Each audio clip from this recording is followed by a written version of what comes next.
Om, Om, Om, Om Gam Ganapatiye Namaha, Om Gam Ganapatiye Namaha, Om Gam Ganapatiye Namaha, Om Brahma Miras Triparan Takare, Banushashi Bumisito, Budasha Gurusha Shukra, Shani Rahu Keteva, Sarvigraha Shantikara Bhavantu. Om Om Gurave Namaha. Om Shukraya Namaha. Namaste and greetings and welcome to another episode of Cosmic Kev 100. This one is for the 27th of October through November 3rd, 2023. And what we're looking at today is we see the moon in the constellation of Pisces. Now this would be in the sidereal zodiac or astronomically if you were looking in a telescope. And there's a lunar mansion associated with this particular part of Pisces. And as I get into this, I just want to encourage you, please subscribe, hit the like button. Don't hesitate to share this with a friend. Cosmic Kev 100 is mostly Western astrology, but I try to bring to you my knowledge of Vedic astrology as well, and I encourage you to discover some of that because it's becoming more commonly known, and it relates to yoga, it relates to Ayurveda, the ancient Indian system of holistic health, wellness, and healing, and so I'm so happy to have had this knowledge imparted on me by my teacher Camilla Sutton, but many other teachers have helped me along the way, including Jeffrey Armstrong and Kapil Raj and Joni Patri and Barry Rosen and a whole host of others. Too many to list for me to put them all down, but you can check them out. Some of them have YouTube shows, and of course their teachers is Sanjay Roth. And so let's talk about today. Today with the moon in the constellation of Pisces in Revati Nakshatra. Revati is the fish going in two different directions, and Revati is a crossroad between endings and beginnings. Revati's ruling deity is known as Pushan, who calls the cows home. And he's another guise of the sun. And he's also related to foster care. He's related to hospitality. He's related to calendars, watches, timepieces, maps, hotels, any place you're staying, roads, how we get from one place to another. This is all in Revati, and it can be pretty confusing because you're breaking into this other zone. Now, tomorrow at, I believe, 1:41 p.m., Saturday, we have a lunar eclipse, and actually it's at 1:24 p.m., okay? And that'll be in the constellation of Aries, and it's in a lunar mansion known as Ashvini. Now, Ashvini is the celestial healers. They're related to, they're a Ketu ruled nakshatra, it means south node of the moon. So a lot of karma is going to come up with this lunar eclipse tomorrow. And at worst, there can be a lot of impatience. And it's really time to be patient. But at best, it's like help is on its way. And if you approach these things with spiritual dignity, since Ashvini is that first nakshatra, there's going to be, a lot of finishing off of what needed not to happen or needs to happen. But we can enter into this new, this full moon, and waxing moon cycle is just letting go of the past so we can make space for something so new and so positive and so healing that we want this full moon to be about having compassion, healing each other. It's also related to horseback riding because the twin horses are in there. And, I think there's like a struggle over power. Now, when a full moon is in Western Taurus, which it is. You know, Moon should in Taurus should bring some sense of satisfaction. Sun's in Scorpio in Western astrology. In Vedic astrology, Sun's in Libra, Moon's in Aries. But in either case, but in this case especially here, it brings, you know, Scorpio is the most sexual, Taurus is the most sensual. Scorpio is transformation and transcendence, and Taurus is materialism. So we have this balance, and you know, it really can bring up lust too. These two signs are also kind of known for lust, but procreation and creation are really closely related to each other. We're going to see this ability to be more creative and hopefully to connect with each other on a more intimate level that promotes healing. The sun would be in the Swati nakshatra of Libra in Vedic, which is, you know, there's a hunger there. And there's also a lot of entrepreneurial energy, like you could start your own business. They say that, you know, Swati is a nakshatra of millionaires. So I'm going to look at this not in terms of gloom and doom, because, you know, Mars is there with the sun, but Mars and the sun are friend, and Ketu is also there too, that south node of the moon. So we do have to deal with our karma, and Mercury is there, and Mercury and Mars are really close to each other this week, folks. They're not really, they're kind of opposite each other in a lot of ways. Mars deals with healing as far as getting exercise and working with surgery. Mercury is more like get your attitude in the right place and do healing herbs and get your diet in the right place. And so when you combine them both together, though, you can have some really powerful healing.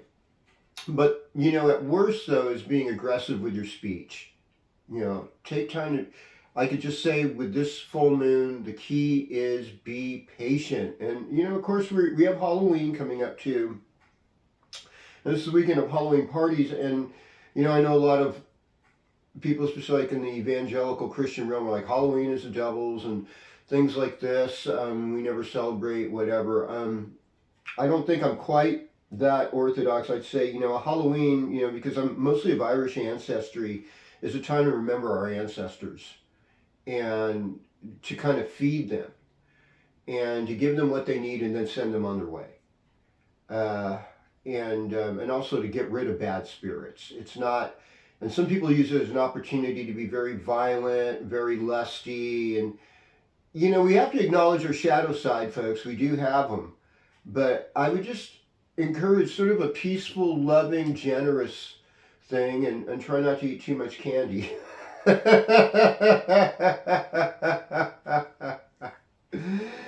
Oh, well.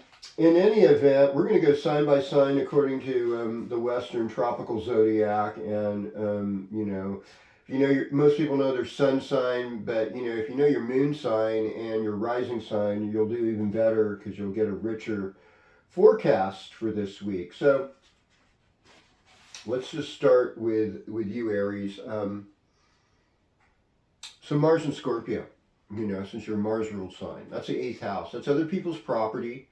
That's magic, that's the occult, that's mysticism, that's using your intuition, and it's also paying off debts, being in debt to other people. Also, you may feel like, hey, I don't have the power. You know, that's perfectly normal right now, and part of it is just to kind of like die to your ego a little bit and allow other people to help you. Ask for help, because the 8th house is really powerful in getting other people to help you.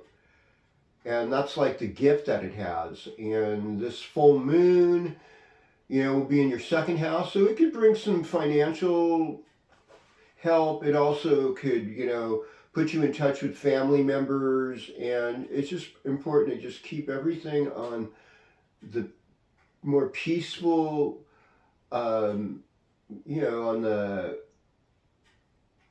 calmer path, less passion, and just calm and collective. Well, greetings, Taurus, and welcome to your horoscope. Definitely for you, it's all about relationship and even your career path. And a lot of times, because the 7th house is 10 houses from the 10th, what your contracts are, what your agreements are with other people. and the moon's in the first house, and it's going to be there with Uranus too. So there's like, surprises maybe later on that evening and stuff. And like I said, this is sort of like the Halloween weekend, and sometimes people let out their shadow side in ways that aren't always healthy. And so we have to be able to be really calm and good in it. And for a lot of people, it's an opportunity to be fake. Masking. I thought, God, there's been so much masking the last 3 years. It almost like took some of the fun out of Halloween. And so, your key phrases I have. Scorpio time is a lovely time for you where you can be that diplomat. You can be that peacemaker when things do get a little bit out of control and a little rougher. Okay, greetings, Gemini. Welcome to your horoscope. So what we're seeing here with you is this opportunity to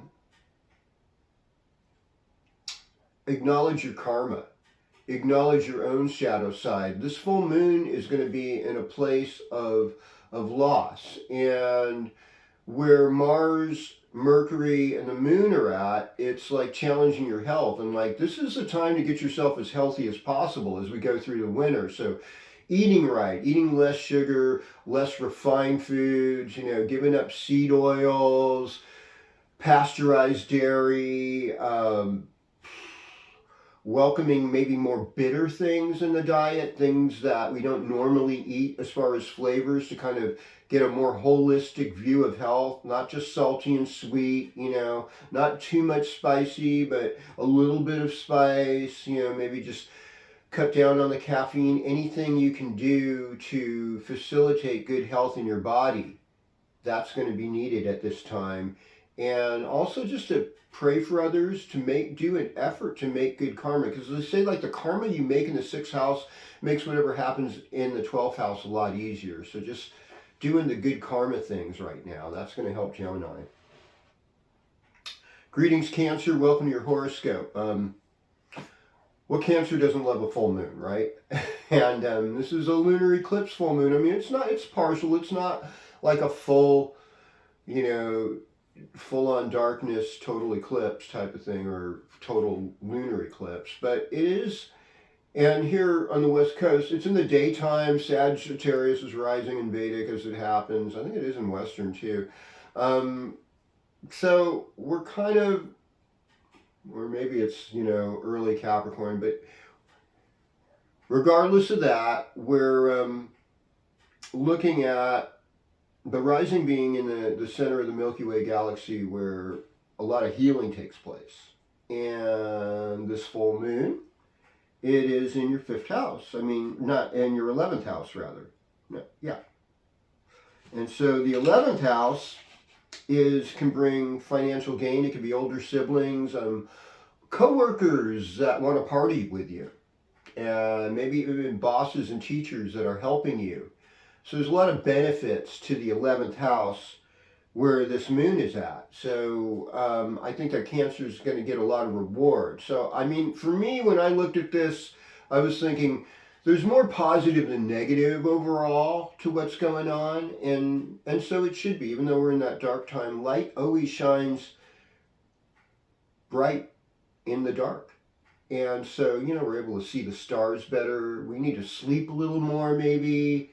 Take it a little bit easy on the chill side, on the downside, and realize that, Scorpio time for Cancer is like, I'm in my heart now. I feel like it's safe to go out. The sun's in a more sensitive sign, a more intuitive sign, a more creative sign, and I, in turn, can facilitate this place of creativity.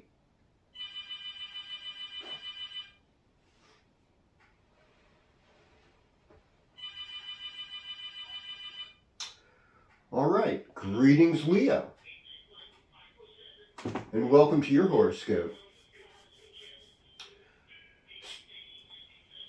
So, what I'm seeing here is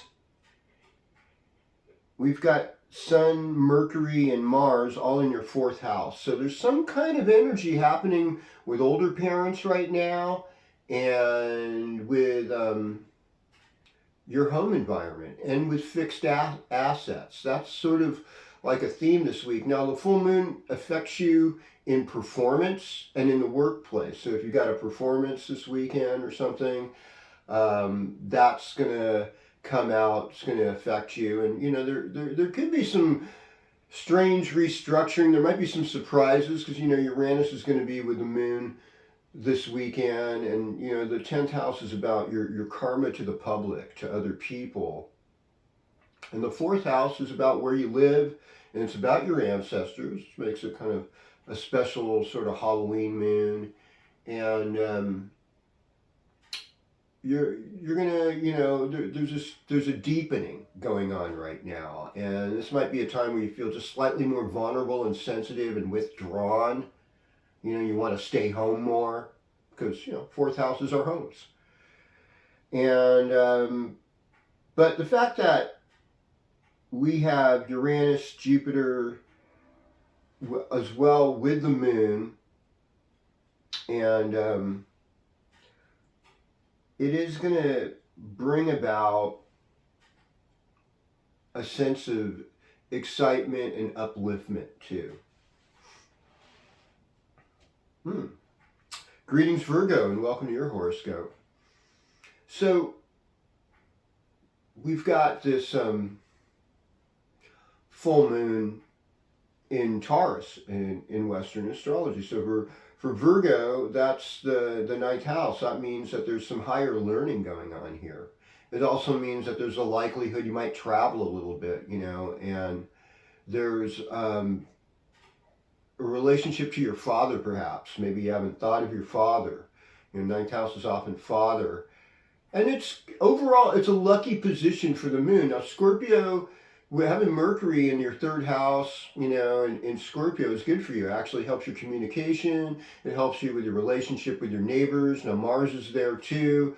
If you have brothers or siblings, you know, their personalities are more likely to come out this week. So something is going on in the neighborhood. I mean, having Jupiter in the 9th house, I mean, that's really wonderful. So giving thanks and being generous, these are the two things. And sometimes we have to even be generous even when we think we're being depleted. I mean, don't take it too far, but have faith that you can give a little more.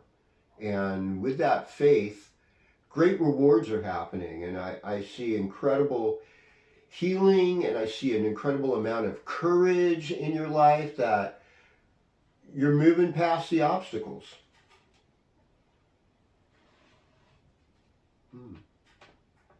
Greetings, Libra. Welcome to your horoscope. So, you know, we just got done with the sun being in your 1st house. And now we've got Sun, Mercury, Mars, all in your 2nd house. So a lot of things dealing with finances, dealing with family relationships, things that might affect your neck, your lower jaw. These things are much more activated right now. And then there's the full moon. Well, the full moon's in the 8th house. Now, you know, that's not the easiest house to handle. I mean, it's very mystical, it is very intuitive, but it's also about getting in debt and paying back karma and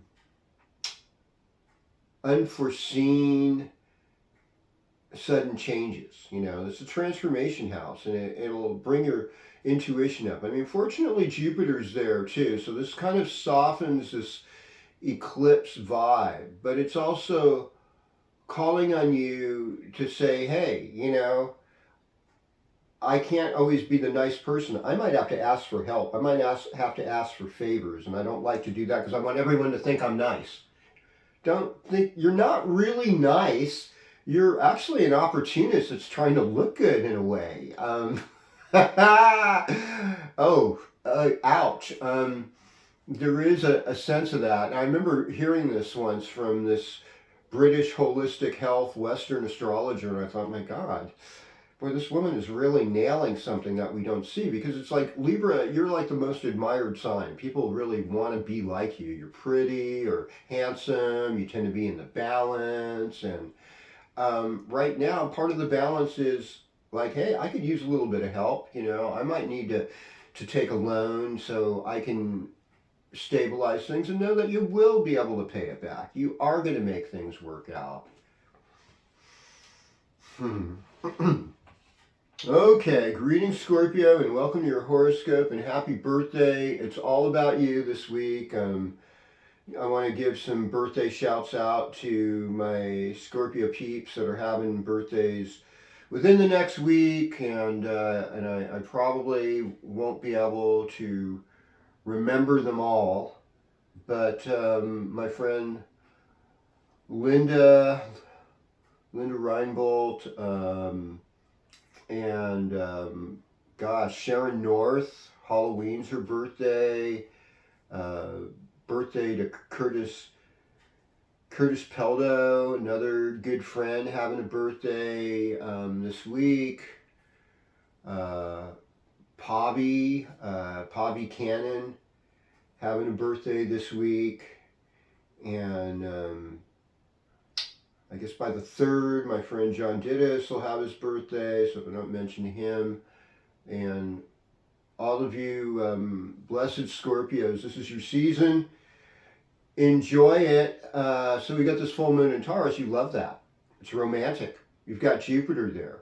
And so there's kind of a pleasure thing, a good time. And you've got Uranus. So for like the kinkier aspect, or I suppose sudden changes, excitement a little bit. It's inspiring. There's a little bit of inspiration with this full moon to look at as well. That's not bad, and the thing is that, when people put on costumes and stuff, like I said, they're often showing their shadow side, and sometimes we have to look at that, but there's also like, can we acknowledge that in a playful way that's non-threatening to other people? It's just like keeping everything, we have to keep some peace here as we're going through this. Love and sensitivity. Venus still in Virgo. It says, but it's in your 11th house. So it's like, if you haven't paid attention to the female friends in your life, or friends that are creative and artistic, now's the time to sort of reunite with them. Okay, greetings Sagittarius. Welcome to your horoscope. So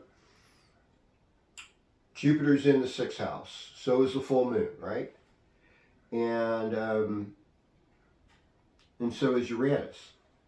And so we're going to be in this place, and then we've got Sun in Scorpio, Mars in Scorpio, Mercury in Scorpio. I mean, really, if there was a time I would say, Sagittarius, it's a good idea to just kind of lay low and really deal with good deeds, be motivated to help serve others, be motivated to make good karma, but beyond that, rest a lot, get plenty of sleep, take care of your body, drink enough liquids, take enough vitamin C, eat enough healthy living food. I mean, here in Chico, in this region where I broadcast from, persimmons and pomegranates, these are really good, healthy fruits to be eating at this time. And just citrus is coming in more. I like to start my day with a big glass of water with a little lemon juice squeezed in it and apple cider vinegar, and sometimes I'll scrape some fresh ginger in that to just kind of get some stimulation, or a little cayenne pepper, and that kind of helps flush out the toxins and helps you start a day in a good way. And taking a little turmeric, that also can help prevent inflammation. And it's a time for you to pay attention to your spiritual life and review what's been going on in your life the past year, and do what you can to make a better year. All right, well, greetings Capricorn, and welcome to your horoscope. If you're a late Capricorn born, like between the 14th and the 20th, I mean, Pluto has really been changing a lot of things in your life. And those of you who are late Capricorn moons, you'd be feeling the same thing, or Capricorn rising. But it's also, Pluto gives insights. And it takes away some stuff, but it gives something back. And so that's a part of what's going on with you. Now, moon in Taurus is wonderful. It's the fifth house. So this full moon is about, can I be in my heart? Can I have the heart to help other people heal and do better?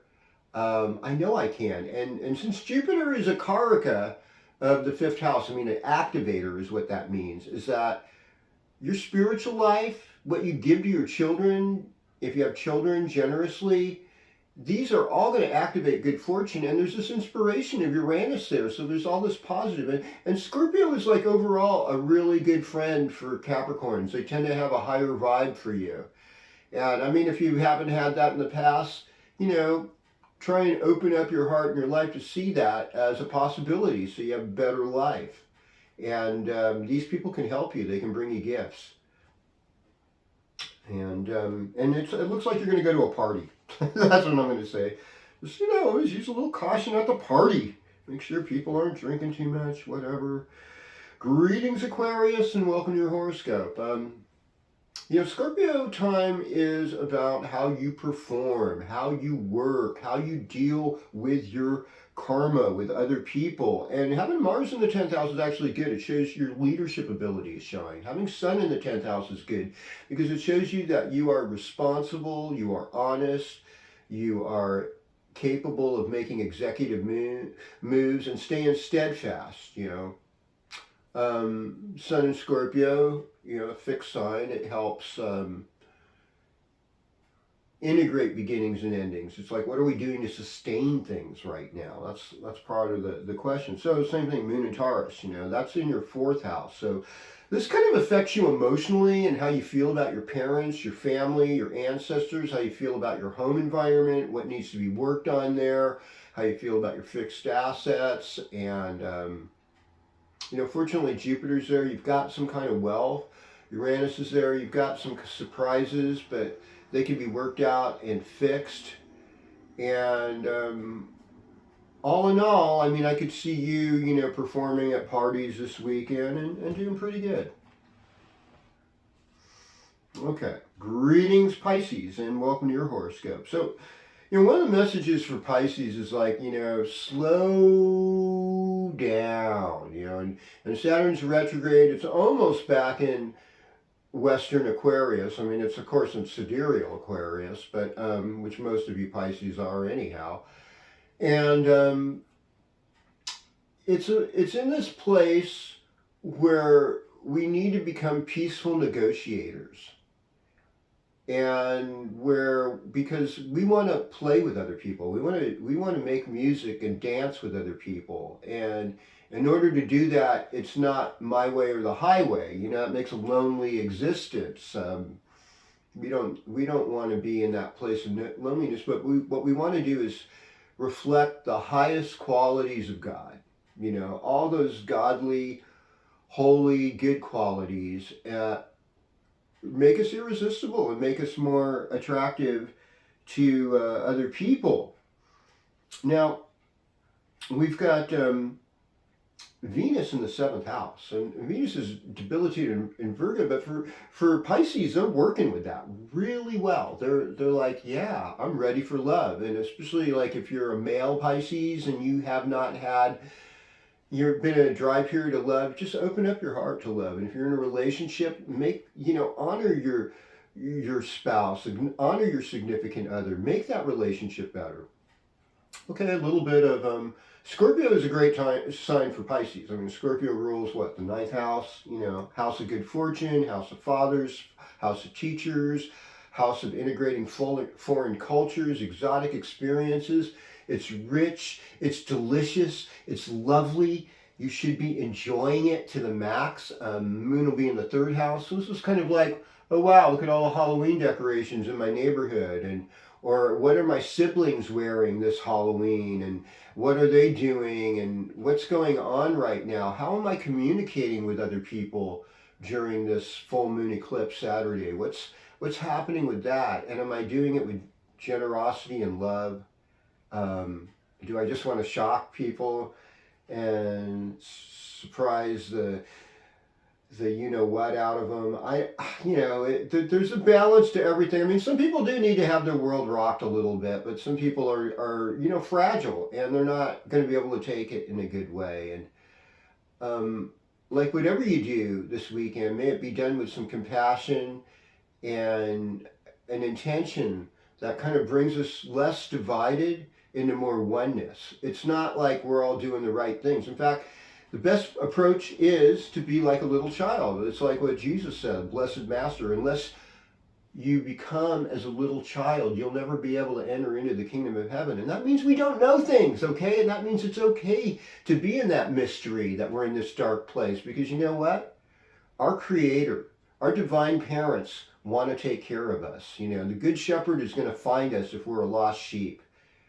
And, if you are a sheep, if you're a goat and you're against all that, okay, you're on your own, you've made your decision. But I want to see all of you having life and life more abundantly. And I would love us to be in that family of eternal bliss, of giving each other, healing each other, and acting as true daughters and sons of the Most High. So with that, I just want to close. I want to thank you all for subscribing. I want to thank you for your comments and bringing this in place. And I really want you to watch out for each other during this Halloween season, because of the fact that people sometimes use deception to do things that aren't really ethical and for the highest good. So with that, I just wish you lots of love, health, abundance, and intimacy and satisfaction in all your relations, success in all your duties. I love you. I see you. Namaste. Om Shanti, Shanti, Shanti. Om Tat Sat.